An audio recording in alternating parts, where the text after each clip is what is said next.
पवित्रीकरणम् ॐ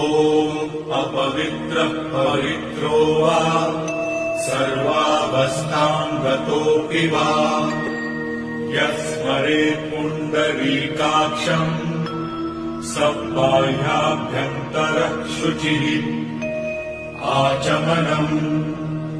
ॐ अमृतोपस्तरणमसि स्वाहा ॐ अमृताभिधानमसि स्वाहा ॐ सत्यं यशः श्रीर्मयि श्रीः श्रयतां स्वाहा शिखाबन्धनम् ॐ चिद्रूपिणी महामायै दिव्यतेजःसमन्विते इष्टदेवी शिखामध्ये तेजो वृद्धिं कुरुष्व मे प्राणायामः ॐ